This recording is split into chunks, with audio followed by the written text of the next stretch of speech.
Hai semua, welcome back again to this channel. Dan kali ini gue mau ngelanjutin pembahasan gue mengenai Vault Inu yang tadi belum sempat gue mention juga di video gue sebelumnya. Dan tetap ya, masih sama. Gue harap kalian tetap Dior, do your own research karena Dior itu penting. I'm not financial advisor and this video is not for financial advice.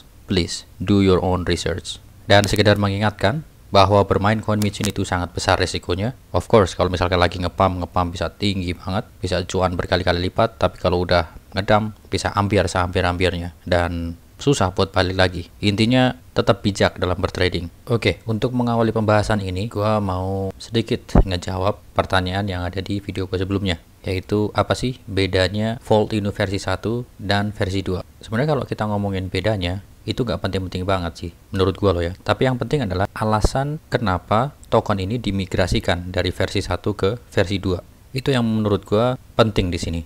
Kalau kita masih ingat nasib dari Vault Inu versi 1 kemarin, itu harganya udah ngedrop. Dari ATH-nya harganya ngedrop, dan dari pihak developer itu ngasih keterangan susah untuk di listing di centralized exchange dengan alasan terlalu banyak nolnya. Ini adalah artikel dari Vault Inu yang dipublish di tanggal 28 Maret. Gua agak flashback sedikit. Artikel ini mengulas atau menyajikan apa alasan Vault Inu dimigrasikan dari versi 1 ke versi kedua.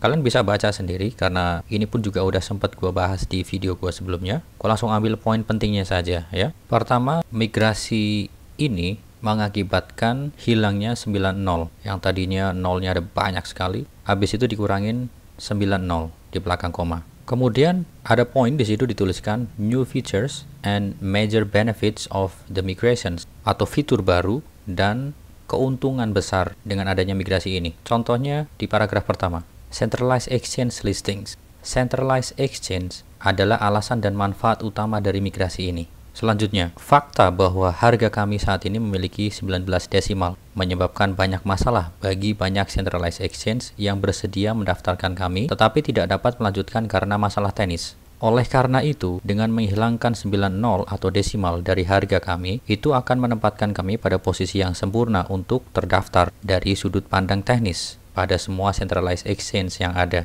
Seperti yang dapat Anda bayangkan, kami tidak akan melanjutkan migrasi seperti itu jika kami hanya ingin terdaftar di satu centralized exchange. Artinya, target dari Vault Inu memigrasikan ini agar terdaftar di banyak exchange. Karena yang tadinya ada 19 desimal yang menyebabkan banyak masalah teknis ketika akan di listing di centralized exchange yang baru, akhirnya diputuskan untuk dimigrasikan dengan mengurangi 9 nolnya untuk mengurangi masalah yang tadi. Dan ini adalah alasan utamanya. Untuk selanjutnya, features dan yang lainnya kalian bisa baca sendiri. Dan kemudian, masalah centralized exchange yang tadi itu dijawab setelah Vault Inu versi 2 di launch. Karena sesuai dengan cuitan dari Vault Inu di tanggal 18 April, yaitu kemarin, di situ dikatakan 9 centralized exchange baru akan datang dalam 2-3 minggu ke depan, dengan 3 diantaranya akan datang di minggu depan. You see, gak cuma 1-2, 9 men, itu dalam jangka waktu 2-3 minggu.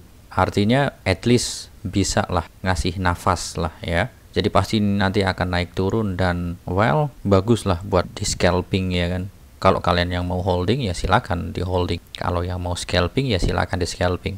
Mana aja yang bisa menguntungkan atau ngasih cuan, sikat tentunya ya kan. Jadi setelah launching ke versi kedua, ini langsung disambut oleh MEXC Global di listing di sana di tanggal 18 kemarin mulai tradingnya. Ini tadinya bermasalah pada saat versi yang satu waktu mau listing di MEXC Global. Makanya waktu itu dipending. Dan akhirnya ini di listing di sana setelah versi yang kedua diluncurkan. Kemudian dilanjut, after MEXC Global, it's time for our 8th centralized exchange listing. We are thrilled to announce that Vault will be listed on CoinSpeed on April 20th, 2022. Nanti di tanggal 20 April, Vault Inu akan listing di CoinSpeed. Siap-siap aja. Dilanjut, Vault Inu akan direncanakan untuk di listing di Buybox di tanggal 22 April jam 15.00 UTC plus 8. Artinya kalau waktu Indonesia Barat tanggal 22 April jam 14.00. Jadi dalam beberapa hari ke depan ini akan padat sekali ya jadwal listingnya, dan itu pun nanti kedepannya akan masih beberapa lagi centralized exchange yang akan ngelist Volt Inu kalau berdasarkan informasi yang tadi. Artinya dari sini kita agak sedikit membuktikan alasan yang tadi itu di artikel yang diterbitkan tanggal 28 Maret. Alasan utama kenapa Volt Inu memigrasikan dari versi 1 ke versi 2. Dan ini udah agak menjawab ya alasan tersebut.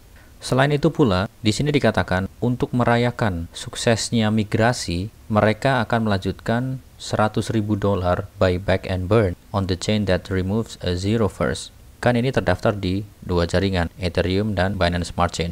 Jadi jaringan yang mana yang kill zero duluan nanti akan di buyback dan di burn sebesar $100.000. Kemudian teman-teman, gua akan bahas secara sekilas. Kita cek smart contract yang baru di token sniffer. Secara sekilas saja ya, nggak terlalu detail, biar kita agak melihat sedikit gambarannya. Pertama, smell testnya ini mendapat skor 55/100. Average lah, nothing special lah ya. Dari swap analisisnya, ini cuma satu yang dicentang, yaitu token is sellable, not a honeypot at this time. Kemudian 2 poin ini di X, karena buy fee-nya ini 13%, kemudian sell fee-nya ini 12,8%. Lanjut, untuk kontrak analisisnya, pertama, kontrak ini sudah di-verified. Selanjutnya ini di X karena the source codes contain a function which can set a maximum transaction amount atau resiko honeypot. Kemudian juga contain a function which can modify the transaction fee, resiko honeypot, dan juga kontrak atau smart contract ini belum di-renounce atau mungkin tidak di-renounce, gue juga nggak tahu ke depannya. Dan resikonya adalah contohnya misalkan disable selling, change fees, or mint a new token, termasuk resiko honeypot juga ya. Untuk holder analisisnya semua dicentang, liquidity analysisnya adequate liquidity present, dan at least 95% of liquidity burn or locked. Dan ini pun juga yang di-lock sebesar 98,66%. Cuma di sini liquidity-nya ini di-lock menjadi dua bagian, yaitu 73,99% di-lock di Unicrypt sampai tanggal 31 Juli 2022 atau kurang lebih 102 hari lagi dari waktu sekarang. Kemudian ada sebesar 24,66% di-lock di Unicrypt juga, dan di-lock sampai tanggal 15 Mei 2022 atau kurang lebih 25 hari lagi dari waktu sekarang. Kemudian owner wallet contain less than 5% of liquidity, ini pun juga 0%, makanya dicentang. Dan creator wallet contains less than 5% of liquidity, ini pun juga 0%, makanya dicentang. Dan kalau kita cek di Unicrypt, memang betul ada 96,4% yang di lock di situ untuk Volt Inu versi kedua. Kemudian liquidity locks-nya ada value di sini.